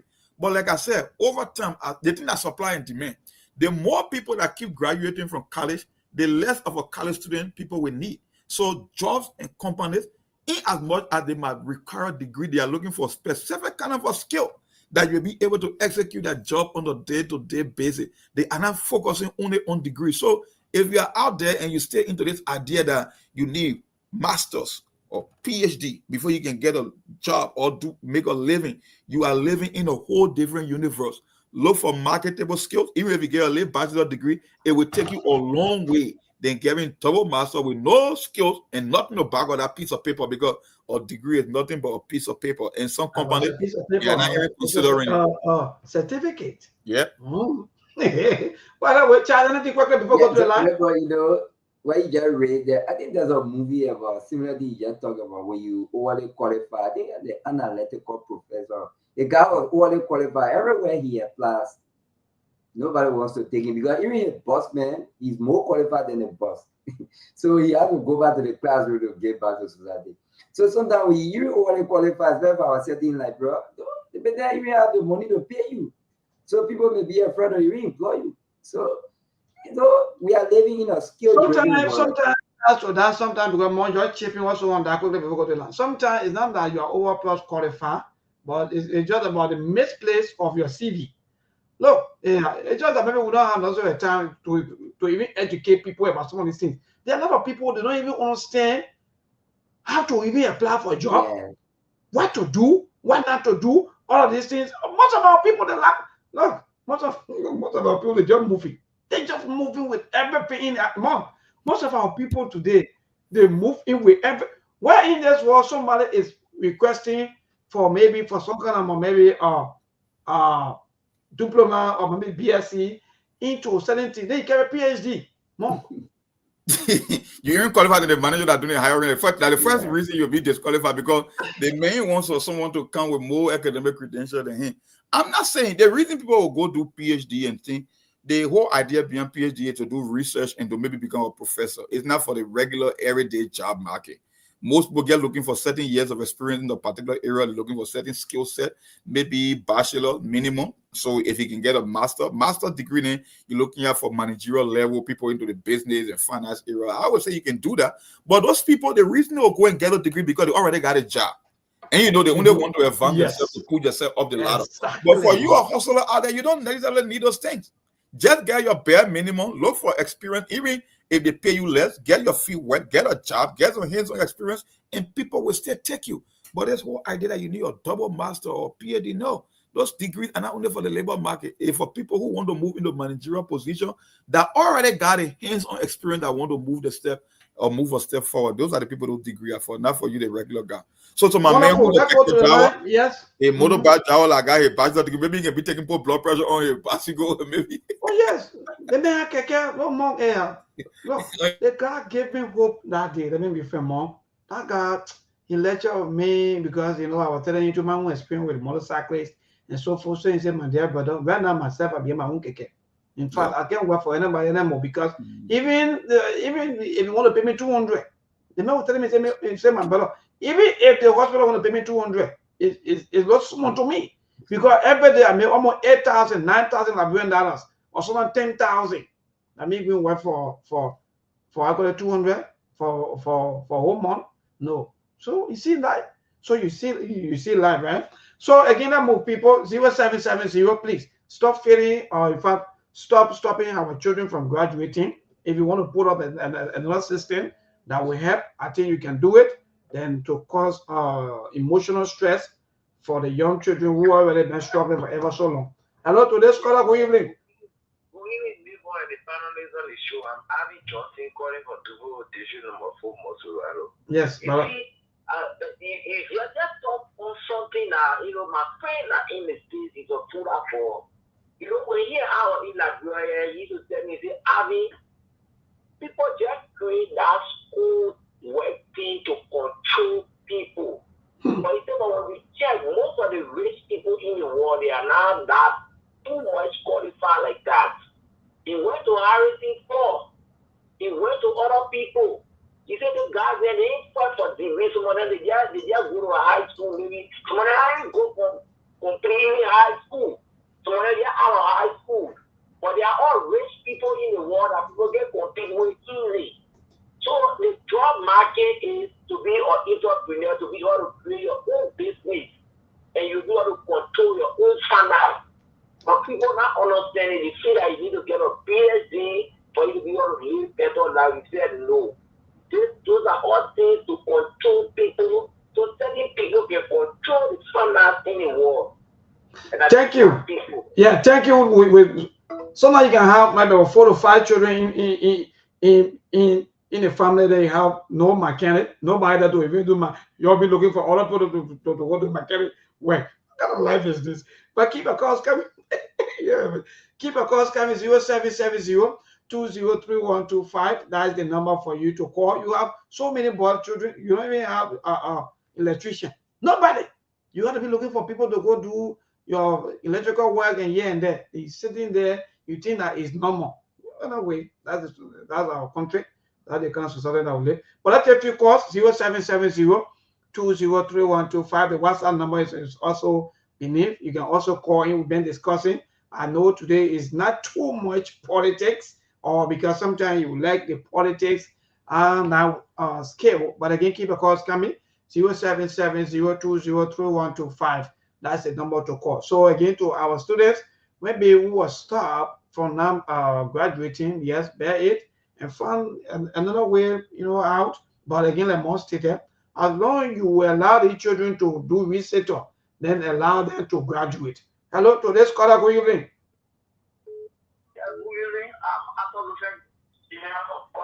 from audition number 8. People were saying it's not that easy to get a job in Liberia. So it's good at least you look for your business you're doing. And please to celebrate with your friends. Enough said. Well, thank you. We're not getting you too good, but again, keep a calls coming 0770 203125. That's the number to call this evening and be part of the SKTV show. Make your own inputs. There are a lot of you today. The thing that we are talking today, been affecting you. Hello. Yeah, my name is Ernest. I call you from Omega. Yeah, thank you for joining us. Go ahead. Yeah, thank you for the talking point. When you come to WAS, Liberia is not yet prepared. Because I did WAS in Gambia 2009. When you get to Tembre, you have to start with art, science, and commerce. As student, you deal with history, literature, and English. You're supposed to pass 2 subjects, English and history. Science student, you have to pass the biology. Commerce, you have to pass the accounting. So any of those subjects, as a science student, you pass in biology, you're forced to graduate. Commerce, you pass in mathematics, you're forced to graduate. Art, you pass in history, English, you're forced to graduate. But in Liberia, I don't understand nothing. And even you graduate before results come out. Good. That's how it used to be like before, though. That graduation before results and all the kind of people. I don't know who come up with it, with the other intimidations of our young people, you know, putting stress and even causing them a lot of embarrassment. But go ahead. So we are not yet prepared. All right, thank you. We are having here. Hello, today's caller. Good evening. Hello. Hello. All right, keep a call coming 07702032125. That's the number to call right here on Truth FM, and you'll be in fact, yes. So when you call in, just go straight to the point, and I have to say on that, because it's not easy. And what we're saying, there are so many things that even we, the parents, in fact, someone talk about 10th grade, you know, that when you enter senior high, because 10th grade is the first gateway to senior, or for you to enter. Now that means that you're already thinking about graduation and so forth. But when you enter 10th grade, now that means you should know exactly what you want to do after high school. Well, I don't know what are these things happening into some of these schools, or people just decide to just go to school and graduate, or they don't really know their way in, their way out. And after graduation, some of the young children or some of the young people, when they go to some of the university more, they don't even know what to do. Like, for example, when they meet you, maybe you're doing your lay planning or so forth, they'll be asking you, which courses, or in fact, what you can do. Like, for example, if you say, oh, I'm doing mass communication, I do it myself, I'll do mass. We call it career by conversation. Seriously? And as soon as I'm working, get a friend job, mommy. Where you working? Mommy, I work with one stick over me. I can't be there already. You even know what I fit in. You're going there. You know, we are all victims of these things. We all suffer in one way or the other. No career pathway development. So you enter university, you don't even know what to do. You are like guessing. We are all victims. We went through it one way or the other. Yeah, so let me tell you, of course, let me see to this caller. Good evening. Hello, my brother. Good evening. Go ahead. Okay. Keep your calls coming 07702032125. That's the number for you to call this evening and be part of the SKTV show. Have a say on these discussions. Some of you talk behind this. I know some of you that even that were part of the the test. That even even during the test time, you see a lot of intimidations, complaints. Our students, they complain a lot, seeing a test paper looking like it's a war zone. I don't even understand what kind of country is it. Jesus, why again? Like if the course coming, if So, Charles, you from that end, and I understand that not easy. It comes with a lot of corruption. People are complaining that there are a lot of corruption, and let's say that sometimes during the testing time, there are some of the flexibility fee according to some students, though, that always the school or alleged that sometimes people from WIAC and so forth, they always requesting for some of these things. Is that true? Do you sometimes hear the news? Corruption is everywhere. as you may be aware, is an open secret that our country is seriously challenged with the issue of corruption. So it's also in the educational sector. The issue of flexibility fee. Like I told you yesterday on the show, I said wire is an image building affair. So today in our country, education has been seriously commercialized. Wait, let me see. Let me take the call. Hello, today's caller. Good evening. Hello. Hello. Well, I think, so like I said, most of the schools see wire as an image building affair. They want to build the images of their schools. So you will see administrators or school owners, teachers, everybody work behind the scene to make sure that the students pass. Because maybe when you tell me my student failed math or English, they will not graduate. As a school administrator, you think I would sit and want my student to fail math or English? I will do everything behind the scene for my student to come up with a flying color. Because that also helps to boost my school morale to get more students. So that means, Charles, in the simplest form, what you are saying, instead of building the society, we are building the school. Because we just got to build the school. If the school is okay, or maybe the school owners, I know they have customers, let me just say that way. I know they have customers, they have people who go into the school. That means it's okay. But as long the children who are coming out of the school, whether they're doing better, whether they are okay, whether they can really perform. Most of our schools today, maybe, do not go for standard. It has become a competition. You got a whole lot of school coming out in Liberia. So the competition is increasing daily.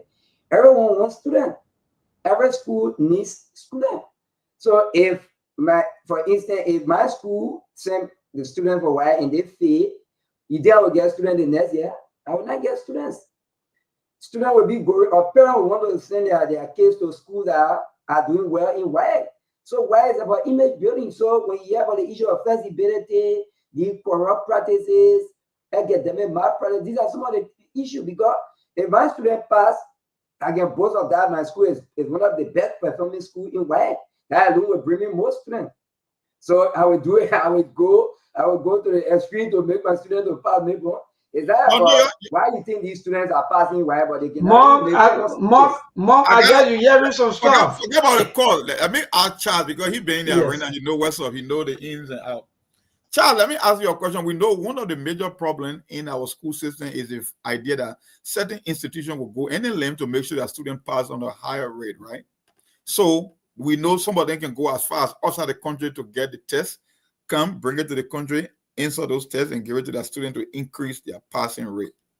So the schools that pay for their student to come up with flying color because it boosts their image, and the guy that failed, who you think is worse? I think the one that passing, but he doesn't know what he's passing for, and the one that failed, but at least he knew why he failed. That is even more dangerous, that you will pay for the test for the student to pass. That's why you see someone said it is better to not be educated than to be a substandard, to get substandard education. Because if you go and buy the test for your student to pass because you want to build the image of your school, that is even dangerous to society than the man who failed, who worked sincerely and failed. In math, I think that man will have another chance to do the test. But the man who went and passed because his school bought the test and gave it to him, he thinks that he's the best. That's why productivity is all time low in our country.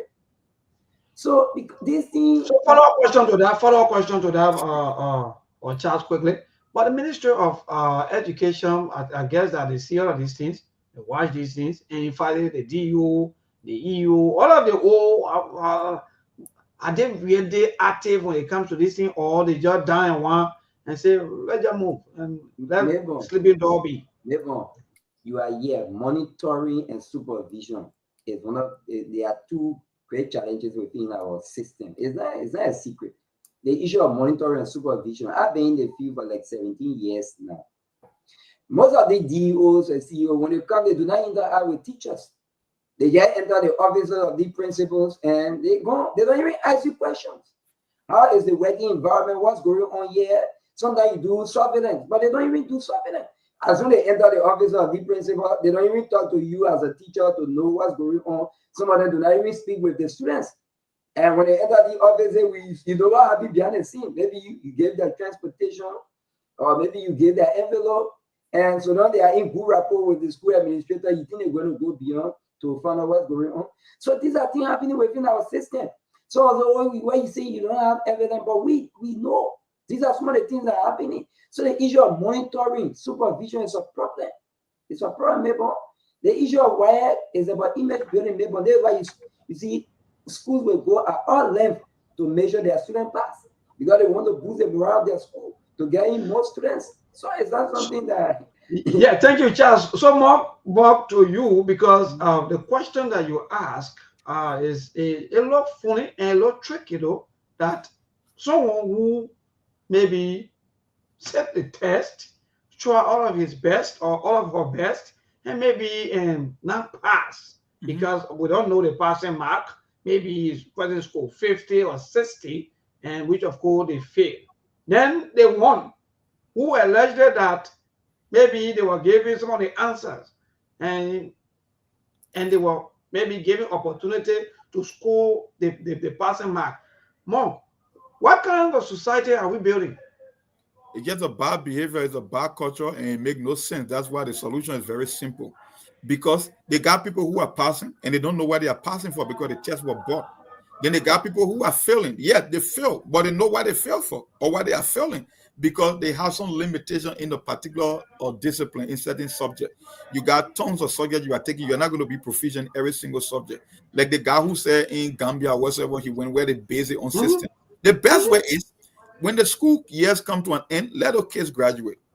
When they graduate, the YA result come, you document those YA results and send it to every post-secondary institution in the country on record. That when you want to go to the colleges, the record is there. If you didn't pass a YA, maybe based on certain field. If you're a science student, right? Let me just do it away. Say you're passing chemistry, physics, and biology because you want to go to college, you want to expand on those subjects. They can get you a little freshman or course, some entry level in your freshman year to brush up just to be able to continue. Then it makes sense because if you are buying tests and people are passing and they don't know what they are passing for, then you cannot point at the guy who is failing because he's failing genuinely. So it means he's even better than the man that bought the test, even though he failed. But the test results say he passed. That's why I keep telling you, when you come to school in any industrialized country, they got so many ways. They got tests, they got presentation, they can even host a debate in class wherein you divide the student one group in A. Exactly, Mark. Exactly. That's the best way to do these things. These are all where you learn different tips. Some people are good in presentation. Like what I referenced the book they call Social Animal, written by David Brooks or New York Times bestseller. The man said most of the corporate CEOs are usually C students. They were not the smartest in class. And he gave one example. There's a guy in this country called Jimmy Dimon. He was the CEO for JP Morgan and Chase, one of the biggest investment banks in America that worth billions of dollars. He was a C student, but one skill he had, presentation skill. When Jimmy Dimon hold the remote to control that PowerPoint presentation for investor, when you get money in your pocket, you will take out that money and invest in his company. That was the skill he came with, even though he was not a student. But guess what? He became CEO for one of the biggest financial institutions in the entire world, JP Morgan and Chase. So thank you, Mark. Yeah, we have Charles. Yeah, Charles. Okay, guys, I see you. We do it again. Okay, so maybe let me say thank you for the invite. And I think we have the time to sometimes sit on a platform and discuss like issue, educational issue, politics, national, whatsoever. So we are happy to be here, but our system is seriously challenged. The education sector, teachers are underpaid. We don't have good classrooms and system, large class size. The pupil to teacher ratio is still high. Well, so thank you. Things, a lot of things, maybe there are a lot of challenges to admit.